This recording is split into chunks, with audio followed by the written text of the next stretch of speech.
Cindy. Allô, Sarah? Qu'est-ce que l'université?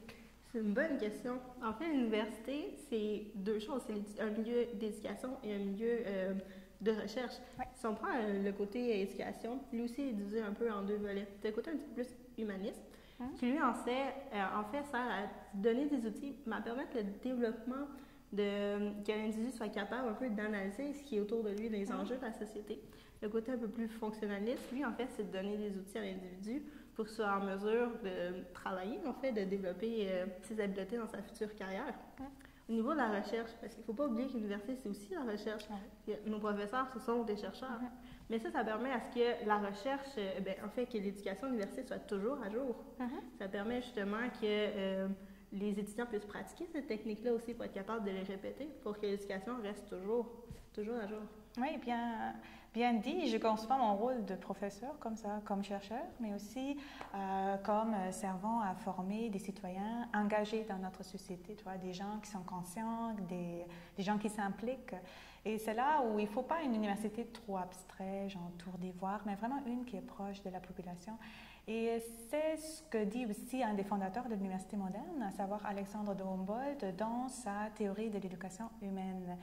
Selon Humboldt, l'éducation doit intégrer impérativement des facteurs sociaux. Donc, qu'est-ce que ça veut dire? Ça veut dire, comme tu l'as bien dit, de donner aux étudiants, oui, du savoir académique, mais aussi des outils qui leur permettent de mieux comprendre la société, les enjeux qui les entourent. Pourquoi? Parce que les étudiants, plus tard, pourraient être un vecteur de changement de notre société. Si on regarde au Québec, le système d'éducation est basé un peu sur le rapport parent. Oui. Si on remet un peu en contexte, le rapport parent, c'était pendant la Révolution tranquille, quand en fait la société québécoise a décidé de se doter de structures un petit peu plus sociales. Donc, ils voulaient que ces organismes reflètent cette volonté-là. Puis leur but, en fait, c'était de permettre l'accès à l'université à toutes les personnes sans discrimination, en fait. Oui, et tu vois, dans les pays comme l'Allemagne, par exemple, ou d'autres pays européens, l'université est gratuite et accessible à tous. Et c'est un choix de société, un choix qui repose sur des valeurs de justice, sur les valeurs d'équité, mais aussi parce qu'on sait qu'un accès libre et accessible pour tous à l'université, ça fait bénéficier toute notre société. Mais l'exemple, en fait, des universités allemandes, puis du rapport parent de la Révolution tranquille, ça montre, en fait, que l'université, elle change à travers les époques, à travers le temps, mais à travers les pays aussi. Il n'y a pas deux universités de deux pays qui sont pareilles. Tout à fait, absolument. Ouais, sauf qu'aujourd'hui, quand on regarde les universités, on peut observer un changement, à savoir des universités qui se rapprochent de plus en plus aux entreprises.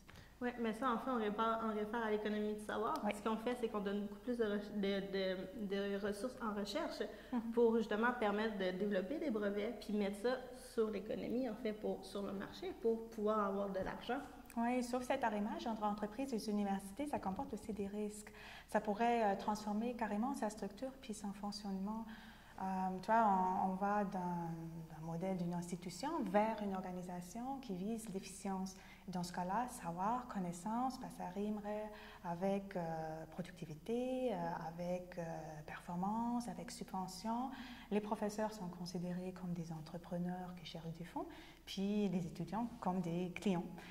Moi, je suis professeur, je ne suis pas entrepreneur.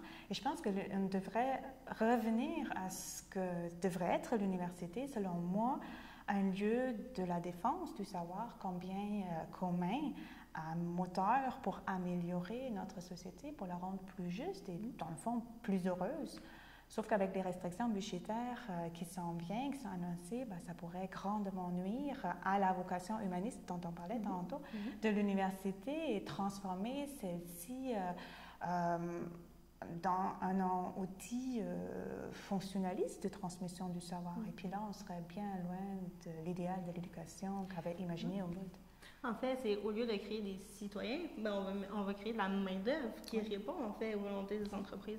Mais comme on l'a vu tantôt, en fait, l'université change à travers les époques, mais elle change aussi à travers les pays. Fait qu'il n'est jamais trop tard pour vouloir un changement au sein des universités.